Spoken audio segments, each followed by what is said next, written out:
lahu ala taufiqihi wa amtinani. Ashhadu an la ilaha illallah wahdahu la syarikalah ta'ziman li sya'ni wa ashhadu anna Muhammadan abduhu wa rasuluh adda ila ridwani. Allahumma salli alaihi wa ala alihi wa ashabihi wa ihwani. Para ummahat, Ustaz Dado yang senantiasa dimuliakan dan dirahmati Allah Subhanahu wa taala. Semoga Allah Subhanahu wa taala menjaga kita semua di dalam ketaatan dan tidak menjadikan hujan ini sebagai penghalang, tetapi menjadi berkah dengan segala curahan hujan yang turun beberapa hari ini ke bumi kita. Assalamualaikum warahmatullahi wabarakatuh. Alhamdulillah, kita bersyukur kehadirat Allah Subhanahu wa taala. Kita melakukan kegiatan di sore ini lagi dengan membangun majelis ilmu taman-taman surga kita, dan dalam kesempatan ini saya ingin menyampaikan satu hadis Rasulullah sallallahu alaihi wasallam. Hadis ini diriwayatkan oleh Imam Bukhari dan Imam Muslim dalam sahihnya dari Abu Hurairah. Kata Rasulullah, lam yatakallam bil mahdi illa salasah. Tidak ada anak bayi yang bisa berbicara di waktu bayi kecuali 3 orang. Ya. Yang pertama Isa ibnu Maryam, Nabi Isa alaihissalam. Yang kedua Sahabul Juraij, bayi yang bicara di masa kehidupan Juraid. Dan yang ketiga, bayi yang dilahirkan oleh ibunya. Setelah itu ibunya berdoa, ya Allah, jadikanlah anakku ini anak orang kaya. Dan anak bayi itu tiba-tiba bicara dan mengatakan, saya tidak mau menjadi orang yang kaya. Jangan engkau kabulkan ya Allah doa ibuku. Kemudian ibunya berdoa lagi, ya Allah, jangan sampai anakku ini suatu hari nanti dipukul dan dituduh berzina. Kemudian bayi itu mengatakan, amin, terima ya Allah. Jadi ini hadis sekali lagi dari Imam Bukhari dan Imam Muslim dalam sahihnya. Jadi lam yatakallam fil mahdi, tidak ada orang bayi yang bisa bicara kecuali 3 orang. Kita tidak akan membahas Isa ibnu Maryam karena waktunya sempit. Kita akan membahas tentang Sahabul Juraid, kisah bayi yang bisa bicara di masanya Juraij. Hadis ini juga dari Imam Al-Bukhari dalam sahihnya, Imam Muslim dalam sahihnya, juga diriwayatkan dari Abi Hurairah radhiyallahu anhu ta'ala jami'an. Kata Rasulullah, di zaman Bani Israel ada seorang hamba Allah yang bernama Juraij. Jadi jauh sebelum Rasulullah lahir, ya, di Bani Israel itu namanya Juraid. Juraid ini salah satu kaum dari Bani Israel yang rajin beribadah, ahli ibadah. Dan untuk menjaga agar ketenangan ibadahnya tidak terganggu, Juraid membangun musollah yang terpencil di suatu kampung jauh dari kampungnya. Jadi di pikiran kampung itu dia bikin musollah terbuat dari tanah liat. Nah, disitulah dia beribadah, dia sholat. Qadarullah, suatu ketika ibunya rindu, kan tidak ada bapaknya, rindu ibunya. Dia mendatangi Juraij. Dia mengatakan, ya Juraij, ibumu datang. Sementara Juraid lagi sholat, sembahyang. Berkata dalam hatinya Juraid, ya Rabbi, ummi wa salati, ibuku atau tetap kak sholat? Akhirnya Juraid memutuskan sembahyang. Akhirnya ibunya pulang dengan kecewa. Besoknya datang lagi ibunya. Dan Juraid lagi sementara sholat. Maka berkatalah ibunya, "Ya Juraid, saya sudah datang. Di mana kamu?" Kemudian Juraid di dalam musalla kecilnya mengatakan, "Ya Rob, ummi wa salati, ibuku atau sembayangku." Kuteruskan. Juraid melanjutkan sembayangnya. Ibunya pulang. Ketiga kalinya ibunya lagi datang. Juraid qadarullah sementara sholat lagi. Maka ibunya berkata, "Ya Juraid, ibumu datang, nak. Saya mau ketemu, ibu rindu." Maka berkatalah Juraid dalam hatinya, "Ya Rabbi ummi wa salati." Sembayangku atau panggilan nama makku. Kemudian Juraid memilih melanjutkan sholatnya. Ibunya kemudian menangis. Sebelum pulang dia berdoa. Apa doanya?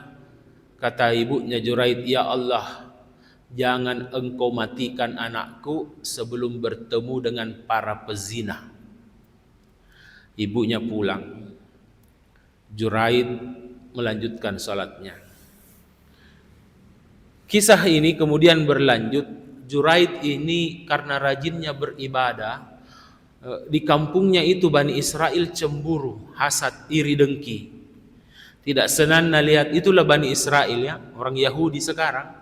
Tidak suka orang kalau beribadah. Jadi kalau ada orang juga jengkel kalau pergi ke sembahyang di masjid, itu juga orang Bani Israel. Tidak suka lihat beribadah. Ya.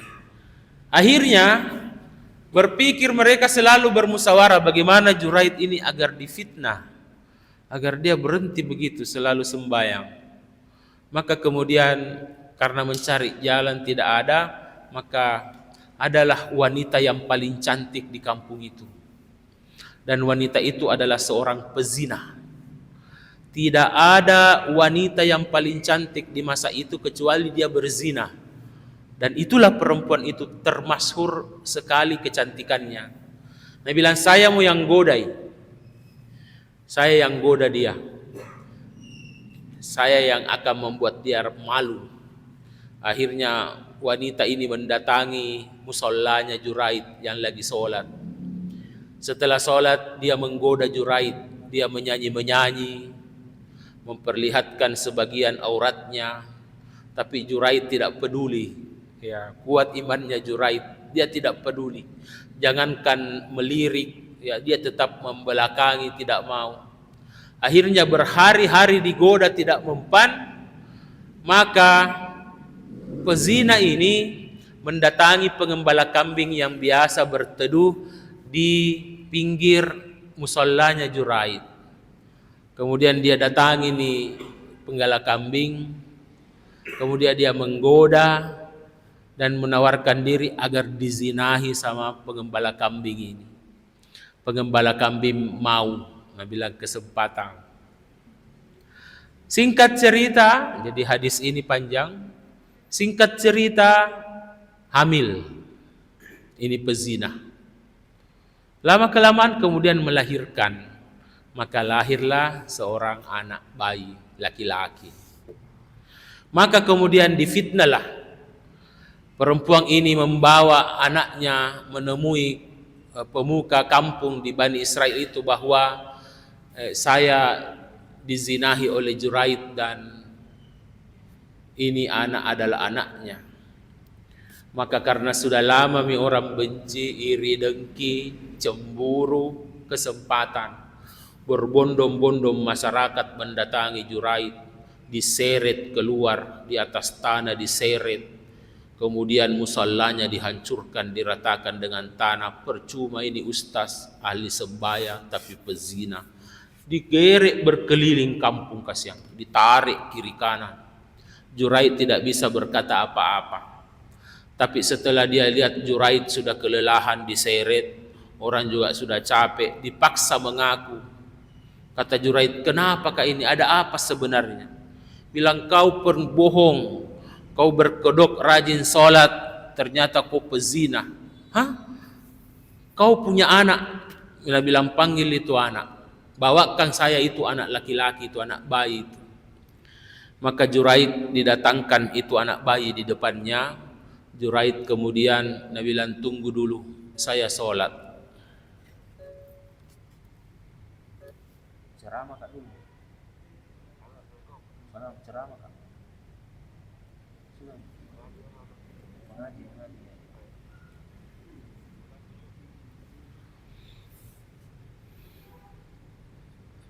Sampai di mana itu? Ya. Sholat. Ya, berarti ibu-ibu tahu perhatian. Alhamdulillah. Saya juga semangat biar sedikit orang. Artinya ibu-ibu yang tidak hadir tidak dapat kisahnya Juraid. Ya, pernah dengar kisahnya Juraid? Belum pernah ya? Pernah. Berarti diulang ini. Biar ini. Ya. Nah, setelah itu bayi ini dihadapkan di depannya, Juraid memilih sholat dulu. Setelah sholat, Juraid mendatangi ini anak bayi yang terlentang. Ya. Juraid kemudian mengambil telunjuknya dan menusuk perutnya. Dia bilang, ya gulam, man abuka, siapa bapakmu? Nabi bilang, ini anak bayi, bapakku adalah pengembala kambing. Maka kemudian menyesallah seluruh masyarakat Bani Israel. Mereka memeluk Juraid, mencium Juraid dan mengatakan, ya Juraid, saya mau bangunkan musallamu terbuat dari emas. Nabi bilang, Juraid, jangan cukup kau bangunkan kembali musallaku dari tanah liat. Sekarang ceritanya berhenti sampai di situ. Sekarang kita mengambil hikmah kesimpulan dari kisah ini dari hadis Rasulullah Sallallahu Alaihi Wasallam. Yang pertama, Juraid itu ahli ibadah tetapi tidak ahli ilmu. Jadi kita tidak cukup dengan sembahyang tapi tidak ditauki ilmunya. Apa-apa syarat-syaratnya sholat supaya bagus. Seperti ini Juraid. Kata Rasulullah, Juraid itu ahli ibadah tapi tidak mengilmui. Ya, misalnya imam tidak kunnu, baru dia kunnu sujud semua orang dia kunnu. Itu artinya kurang ilmu. Padahal ilmunya itu kata ulama, kalau salat sunnah na panggil ko mamamu berhenti ko. Hentikan salat sunnah. Juraid cuma salat sunnah dalam riwayat itu. Ya, kalau salat wajib dipanggil ibu, bagaimana? Nabi bilang sudah didengar. Kalau salat wajib dipanggil oleh ibu, percepat kata ulama, percepat salat. Yang jelasnya kedua hukum ini menandakan bahwa begitulah keutamaan seorang ibu. Bayangkan. Makanya ibu-ibu jangan gampang-gampang marah sama anak tak. Dikabulkan itu. Hati-hati. Semarah-marahnya jangan terlalu keras marah. Kurang ngajar kok, kalau keluar kok natabrak ke mobil. Natabrak betul itu mobil. Iya. Dan lalu gampang menghardik sama anak. Karena perintah Allah saja, salah sunnah saja, salat itu sama salat ibadah yang paling tinggi di sisi Allah, sembahyang. Dan di situ tidak jelaskan salat sunnah atau salat wajib, sama aja musyrik. Musyrik kecil dengan musyrik besar sama-sama musyrik. Salat juga sama, salat sunnah, salat wajib. Awwalu ma yuhasabu yaumal qiyamati as-shalah. Amalan yang paling pertama diperiksa di hari kiamat adalah salat. Tidak di situ dikatakan salat wajib atau salat sunnah. Bayangkan. Tapi khusus kalau dengar panggilannya ibu, berhenti kok kalau salat sunnah, percepat kalau salat wajib. Bahayanya itu ibu, hati-hati. Nah, jadi Juraid tidak punya ilmu. Makanya inilah majelis taklim. Harus kita dapat ilmu. Kalau kita cuma mengikut orang, salat saja, puasa, tidak ada ilmu, tidak mau mendengar. Kalau ceramah tarwih orang pulang. Di rumahnya Nabi witir. Atau pulangi dulu, Mau salat tarawih baru datang, tidak dapat cerita, ceramah. Ini yang suka marah-marah, suka protes. Siapa ambil sajadahku? Tadi di sini kupasang, padahal tidak boleh begitu orang, dilarang makapling. Tapi bukan di masjid ini, masjid dekat rumahku. Nah simpan memang sajadahnya, baru pulang. Tidak boleh. Itu satu kesimpulannya. Kesimpulan yang kedua adalah Juraid ini, itu ibunya Juraid, bagaimanapun marahnya, doanya sedang-sedang saja. Dia tidak bilang, ya Allah kasih masuk ke neraka Juraid. Tidak, begitulah ibu. Biar bagaimana marahnya juga, ya pasti nak kendalikan dirinya. Dia tidak mengatakan, ya Allah bunuhlah Juraid, kasih masuk neraka. Ya Allah, kalau dapat Juraid, lihat orang pezina dibunuh. Dia hanya berdoa, ya Allah, jangan matikan Juraid sebelum dia melihat para pezina. Karena di zaman dahulu melihat pezina, hukumnya itu adalah hukuman Allah. Paling malu. Sekarang tidak malu maki. Tapi dulu itu adalah hukuman yang terberat ketika seorang ahli ibadah melihat pezina. Dan itu je doanya ibunya. Dan itu dikabulkan. Kapan dikabulkan? Saat itu waktunya Juraid diseret ke keliling kampung. Waktu memasuki itu daerah pezina, Juraid tersenyum. Tersenyum lihat hostes. Dia tersenyum. Bertanya orang Bani Israel, kenapa kau tersenyum? Nah bilang, ingat doanya mamaku, dikabulkan. Dia melihat pezina. Masya Allah, tabarakallah. Itu yang kedua. Kesimpulan yang ketiga, di dalam agama kita ini ada yang namanya karomah. Jadi kalau Nabi diberikan kelebihan namanya mukjizat. Kalau seperti kita ahli ibadah, termasuk ibu-ibu, ustaz atau yang rajin sholat, rajin beribadah, bagus kepada tetangganya, kepada sesama manusia, akhlaknya baik. Sesekali Allah memunculkan karomah. Karomah itu kemampuan yang dimiliki oleh seorang manusia biasa yang datangnya hanya seketika ketika Allah menghendaki dan bisa diambil seketika juga kalau tidak ada perlunya. Ya, yang ingin saya sampaikan di sini adalah jangan pernah percaya bahwa orang mendapat karamah karena pelajari. Itu syirik. Misalnya puasa putih, tidak makan ikan karena mau kebal, nasi saja nak makan. Tidak boleh lihat matahari. Ada itu yang tuntut-tuntut di dalam goa. Itu bohong, itu syirik, itu sihir. Karena karomah itu adalah datang seketika dan tidak dipelajari. Itu juga cuma di situ tonji kejadiannya dan Allah bisa mencabutnya kapan saja tanpa dipelajari, semata-mata karena pertolongan Allah Subhanahu wa taala. Kata ulama, ya, sebagaimana Rasul bersabda,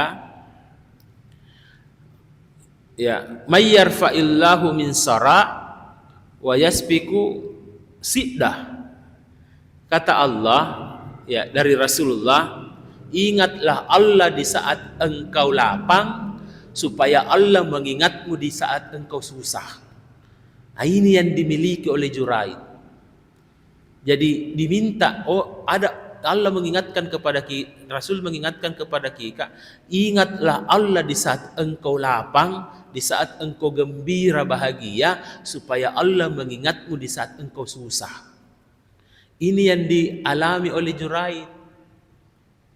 Jadi Juraid itu ahli ibadah, selalu mengingat Allah, rajin salat, rajin puasa, rajin sedekah, tabah dalam hidupnya.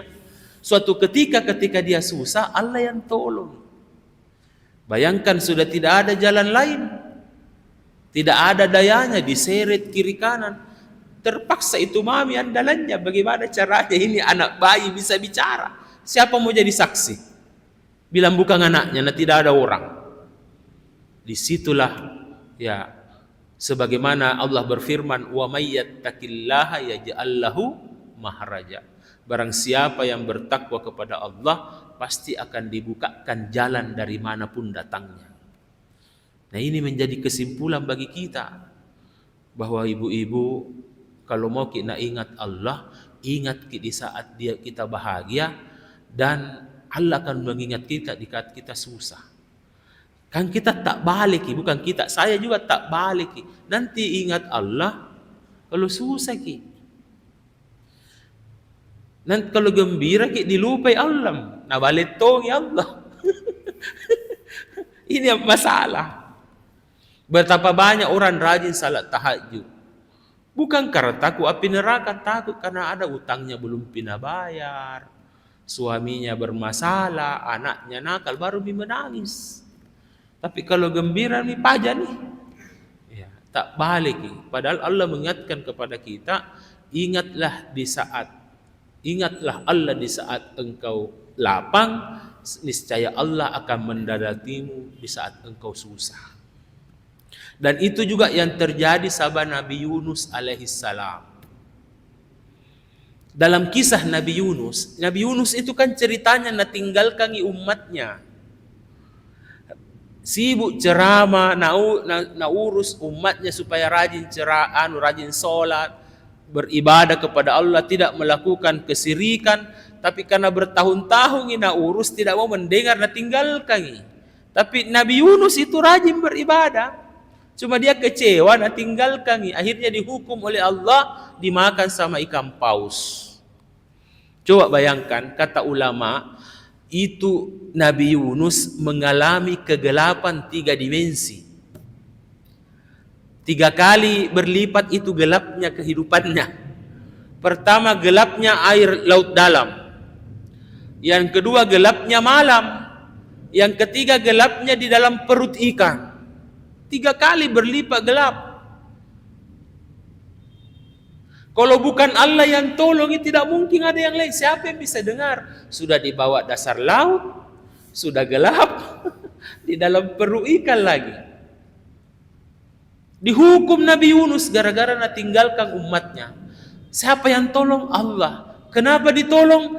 Karena itu Nabi Yunus dari dulu rajin beribadah di saat dia senang. Ketika dia susah, Allah datang.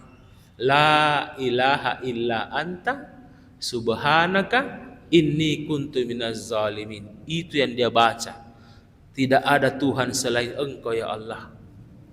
Ya. Maha suci Engkau ya Allah. Sungguh saya ini adalah orang yang zalim. Kenapa zalim? Karena dia tinggalkan kampungnya. Ya. Itu kesimpulan terkait dengan Juraij. Ya. Nah, jamaah sekalian, selanjutnya saya ingin menyampaikan satu lagi pembelajaran dari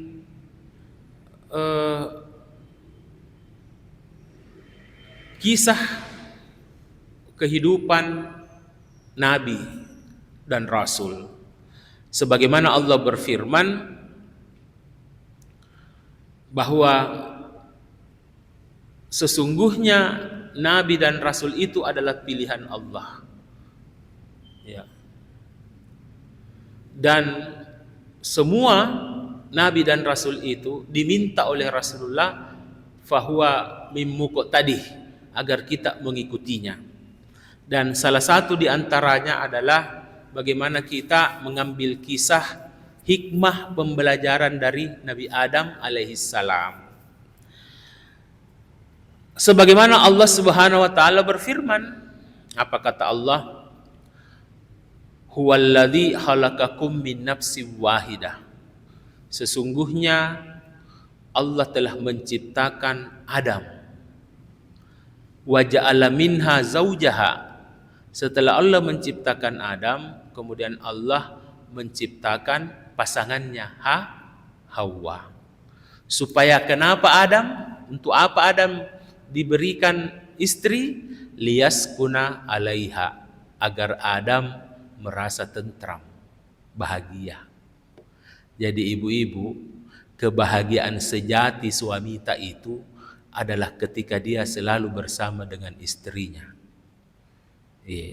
Kalau ada suami yang selalu gelisah, keluar, lebih senangi di warkop, lebih senangi di tempat kerjanya, maka sesungguhnya suami kita itu menderita. Siapa yang mengatakan? Allah.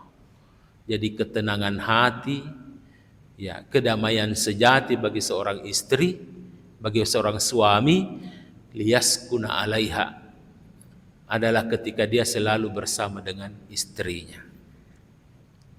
Oleh karena itu, istri posisinya di dalam agama itu disebut ar-rafiq qabla at-tariq, teman sebelum menempuh perjalanan. Itu maksudnya. Jadi kemana-mana sebenarnya itu istri harus ikut. Tidak boleh kalau najak ke suami tak mau, jangan mikir deh tua mas saya, tidak boleh. Sebagian suami itu kalau najak istrinya ke Jakarta, ke Bali, tidak najak istrinya. Kenapa? Dia bilang kalau ada istriku tidak bebas kak, selalu diawasi. Padahal istri itu adalah teman sebelum menempuh perjalanan. Kemudian kembali Allah berfirman, wa iskulna ya Adam. Kemudian Allah berkata kepada Adam, anta wa zaujukal jannah, ya, wa kula minha ragadan haitsu syi'tuma. Setelah Allah menciptakan Adam, kemudian Allah menikahkan Adam dengan Hawa, kemudian Allah berkata, ya Adam, masuklah ke dalam surgaku. Anta wa zaujukal jannah, kau Adam dan istrimu masuklah ke dalam surga. Ya, wa kula minha ragadan haitsu syi'tuma, dan makanlah apa yang kau mau makan, terserah.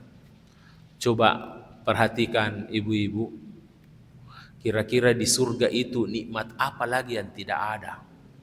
Ada semua kenikmatan, ada semua kelezatan, tapi toh disuruh dulu menikah Adam baru masuk surga. Artinya biar banyak wanita, banyak mobilnya, banyak tanahnya, tapi tidak menikah, tidak ada istrinya, itu bukan kebahagiaan, tapi penderitaan. Pelihara suamita. Ya, nah itu pembelajaran yang Allah berikan kita dari Nabi Adam. Kemudian pembelajaran yang kedua, Allah berfirman, wa qulna ya Adam, innaha aduwwul laka wa zaujuka fala nuhrijannakuma fatasqa minal jannati fatasqa. Apa kata Allah? Ya Adam, berhati-hatilah terhadap iblis. Diingatkan, hati-hatilah terhadap iblis. Kenapa? Iblis itu akan mengeluarkanmu bersama istrimu dari surga. Kalau engkau keluar dari surga, fala nuhrijannakuma minal jannati, kalau engkau keluar dari surga, turun ke bumi, fatasqa, sesungguhnya engkau Adam akan menderita. Bukan istrimu menderita, Adam yang menderita. Karena ayat itu mengatakan fatasqa, bukan fatasqoya. Seandainya ayatnya mengatakan fatasqoya, maka ayat itu akan mengatakan, wahai Adam, kalau engkau keluar dari surga bersama istrimu, dua-dua kau menderita. Tapi satu yang menderita, suami yang menderita. Kenapa? Karena kata ulama, yang mencari nafkah itu suami. Istri itu di rumah, ratu. Yang mencari uang itu adalah suami. Suami dimarahi oleh bosnya, pergi pulang hujan basah, itulah suami. Makanya kalau ada istri yang sudah bekerja, baru anggap itu penghasilannya wajib, tidak lama itu rumah tangganya bertengkar, cerai. Iya. Tapi biar banyak gajinya istri, tapi dia tetap bahwa pekerjaannya ini adalah sunnaji, bukan perintah Allah, bukan perintah Rasul, hanya kesepakatan ulama itu. Itu yang mengaji, yang cari uang, maka insya Allah rumah tangganya akan baik, akan selamat. Tapi kalau selalu merasa unggul atas penghasilannya dengan suaminya, maka tunggulah kehancurannya. Itu maksud. Dan yang terakhir, pelajaran kita dari Nabi Adam, dalam hadis riwayat Bukhari, pernah itu di surga Allah memperlihatkan muka-muka wajahnya anak cucunya Adam. Dikasih lihat semua anak cucu-cucunya Adam berterbangan, wajah-wajah. Dikasih lihat oleh Allah. Nah, saat itu Adam kagum sama salah satu cucunya. Dia lihat itu cucu-cucunya Nabi Adam. Kita kan cucu-cucunya Nabi Adam. Mungkin ada tonjiki terbang-terbang juga di situ, tapi tidak diperhatikan. Saya juga tidak diperhatikan. Tapi ada satu wajah yang diperhatikan dan jatuh cinta Adam. Nah, suka sekali Nalia. Siapa itu? Berkata, ya Allah, man huwa? Siapa dia? Maka Allah mengatakan, itu Daud. Nabi Daud. Saking sukanya Nabi Adam sama cucunya itu Daud. Nabi Daud, bapaknya Nabi Sulaiman. Padahal jauhnya itu jaraknya, ya namanya cucu-cucunya. Ya. Dikasih lihat semua cucu-cucunya, termasuk kita dikasih lihat. Tapi dia jatuh cinta sama Daud. Maka kemudian mengatakan, ya Allah, bukankah umurku 1000 tahun? Nabi bilang, benar. Ku kasih 40 tahun. Dikasih hadiah 40 tahun. Lumayan. Kasih hadiah 40 tahun. Jadi berapa mami umurnya Nabi Adam? 960 tahun. Hazihis sa'ah. Tibalah masanya, cukup mi umurnya Nabi Adam. Turunlah malaikatul maut. Bilang, wahai Adam, Allah memerintahkan saya untuk mencabut nyawamu. Dia bilang, jangan kau dulu, belum cukup. Umurmu sudah 960 tahun. Bilang, tidak, umur saya itu 1000 tahun.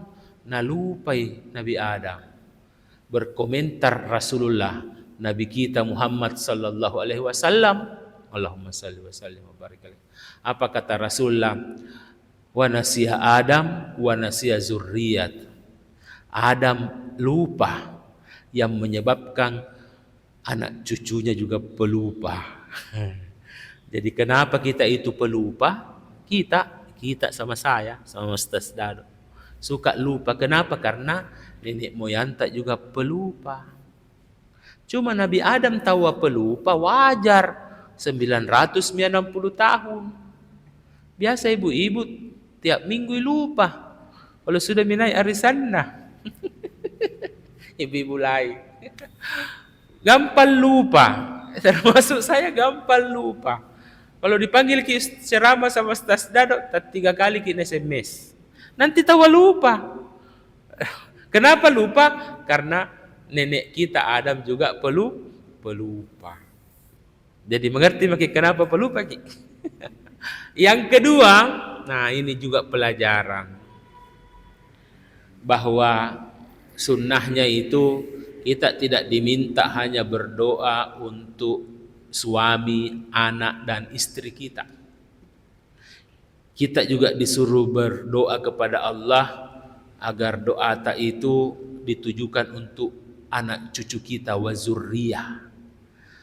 Jadi kalau berdoa, ya Allah berkahilah suamiku. Kalau suami berdoa, ya Allah berkahilah istriku, berkatilah anakku, dan berkahilah keturunan-keturunanku. Wa zurriyah. Kenapa? Karena kita tidak tahu 7 turunan, 8 turunan ke belakang, 10 turunan, 100 turunan. Turunan tak itu garis keturunan tak. Ada ulama penghafal Quran yang menarik kita masuk ke dalam surganya Allah Subhanahu wa ta'ala. Makanya jangan cuma mendoakan suami, doakan anak, tapi doakanlah juga cucu kita, turunan kita. Masih mau saya tambah kisah? Cukup? Tambah sedikit? Saya tambah sedikit mengambil kisah hikmah dari mau Nabi Nuh atau Nabi Daud? Nabi Daud mau? Baik. Nabi Daud adalah salah satu nabi tapi raja. Raja itu presiden. Kalau presiden sibuk atau tidak? Sibuk, urus rakyatnya. Kalau ketua RT sibuk atau tidak? Sibuk, urus warganya khusus. Majelis taklim sibuk atau tidak? Sedikit je. Nah, pasti lebih sibuk Nabi Daud. Lebih sibuk bekerja, urus warganya, urus negaranya. Tapi yang kita kagumi dari Nabi Daud itu adalah karena ibadahnya. Sibuk bekerja tapi bagus sembahyangnya. Sampai Nabi mengatakan, Abdalus salatul lail as-salatu Daud. Salat malam yang paling bagus di sisi Allah, kata Nabi, adalah salat malamnya Daud. Bagaimanakah salat malamnya Nabi Daud? Cepat tidur, terbangun tengah malam, salat tahajud, setelah salat tahajud tidur lagi, setelah itu terbangun lagi, baru ke masjid salat subuh. Kalau saya praktekkan berkali-kali ini tidak pernah lolos. Bangun tengah malam, tidur lagi, komak di masjid baru pergi. Hebatnya itu Nabi Daud. Padahal presiden. Nah kita ini pegawai biasa aja ki. Bahkan pensiunan ki. Tidak ada di kerja, nah susah sekali ki untuk bisa salat malam seperti salat malamnya Nabi Daud. Allahu Akbar. Yang kedua, Nabi Daud presiden, raja. Tapi paling bagus lagi puasanya. Kata Rasulullah, Abdalus saum as-saumu Daud. Puasa yang paling bagus adalah puasanya Nabi Daud. Kenapa puasanya Nabi Daud? Sehari puasa, sehari tidak. Jadi kalau kita puasa Senin Kamis, puasa Muharram, puasa Syawal masih dikalah dengan puasanya Daud. Lebih utama, ini berdasarkan dalil. Seutama-utama puasa adalah puasanya Nabi Daud. Sehari puasa, sehari tidak. Sudah ada yang pernah amalkan? Saya belum. Ya, itu kisah Nabi Daud. Masih mau? Cukup? Tambah banyak ilmu tak ini? Nabi Nuh. Mau Nabi Nuh? Nabi Nuh. Ambil kisah dari Nabi Nuh. Nabi Nuh itu adalah nabi yang paling berat penderitaannya. Jadi kalau ada pertanyaan Nabi apakah yang paling menderita, Nabi Nuh. Rasulullah saja itu waktu sedih dikasih surah Nuh supaya Rasul tambah kuat menghadapi tantangan. Apa penderitaannya Nabi Nuh? Ustaz. Nah kalau ustaz, Nabi 950 tahun ceramah. Wa qulil lail wan nahar. Jadi 950 tahun ceramah siang dan malam. Saya ustaz asar maghrib ceramah. Ditunggu juga jamaah. Nabi Nuh 950 tahun ceramah siang dan malam, hanya 80 orang yang masuk Islam. Artinya setiap 11 tahun baru masuk satu orang Islam. Menderita atau tidak? Menderita. Yang kedua, istrinya tidak masuk Islam, kafir, anaknya juga satu kafir. Coba bayangkan kalau ada nabi baru istrinya tidak mau ikut. Ada ustaz istrinya tidak mau pakai jilbab. Maganiro. Makro ustaz hebat hitam abanna, istrinya kensi-kensi. Celana pendek jalan-jalan. Kira-kira kenapa? Atau ustaz tapi anak-anaknya tidak pakai jilbab. Napasa tidak mau pakai jilbab, menangis. Karena ternyata anaknya laki-laki semua. Saya anakku tidak ada pakai jilbab. 3 orang. Tidak ada. Yang pertama Fatih, kedua Pawas, ketiga Paki. Tidak ada yang mau pakai jilbab. Menderita atau tidak? Menderita. Itu Nabi Nuh. Tapi Nabi Nuh itu bukan orang yang sabar, bukan dianggap orang yang sabar. Harusnya Nabi Nuh itu dianggap orang yang sabar. Innallaha ma'as sabirin. Bukan, Nabi Nuh itu orang yang bersyukur. Apa dalilnya? Zurriyata man hamalna innahu kana abdan syakura. Sesungguhnya Nuh itu adalah hambaku yang bersyukur. Artinya Nabi Nuh itu kalau ada penderitaan, dimarahi suaminya, dimarahi istrinya, nakal anaknya, dia tidak bersabar, mensyukuri, bersyukur atas musibah yang diberikan. Nabi Nuh, kata ulama itu, dia ingat kebaikannya kalau dia dapat musibah. Gara-gara musibah rajin gak sembahyang. Tuh, dia ambil kebaikannya daripada musibahnya. Sehingga dia dikenal bukan sebagai orang yang sabar, tapi abdan syakura. Karena abdan syakura, sungguh Nabi Nuh itu adalah hamba yang bersyukur. Bahkan sampai hari kiamat Nabi Nuh dianggap hamba yang bersyukur. Disebut ulul azmi. Ada 4 nabi nanti yang didatangi sebelum Rasulullah untuk mendapatkan syafaat. Orang datang kepada Nabi Adam. Nabi Adam mengatakan, jangan saya, pernah kak berbuat dosa. Sekalinya rombongan nanti di akhirat disuruh datang kepada Nabi Nuh. Orang-orang itu datang kepada Nabi Nuh. Nabi Nuh, orang-orang mengatakan, ya Nabi Nuh, berilah syafaat. Minta sama Allah agar dipercepat pemeriksaan ini. Bukankah engkau abdan syakura, hamba yang bersyukur? Diingatkan Nabi Nuh, bukankah engkau hamba yang bersyukur? Tapi Nabi Nuh tidak mau. Dia merasa banyak dosa di hadapan Allah. Nah, inilah jamaah sekalian, para ummahat, kisah yang bisa kita ambil dari perjalanan beberapa nabi. Dan Allah meminta kita mengikutinya. Ya. Ulaikal ladina, saya lupa lagi, mereka itu adalah pilihan Allah, dan sungguh engkau Muhammad fabihudahum muqtadi, dan sungguh engkau Muhammad kuminta untuk mengikuti petunjuknya. Dan kita adalah umatnya Rasulullah, maka kita juga wajib mengikuti petunjuk untuk mengikuti para nabi dan rasulnya. Inilah ilmu kita pada sore hari ini. Mudah-mudahan ada hikmahnya, bisa terpatri dalam hati, menjadi tambahan kita dari kisah Juraid, kisah Nabi Adam, dan kisah Nabi Daud, serta kisah Nabi Nuh. Wallahu a'lam bissawab. Subhanakallahumma wa bihamdik, asyhadu an la ilaha illa anta wa astaghfiruka wa atubu ilaik. Assalamualaikum warahmatullahi wabarakatuh. Waalaikumsalam.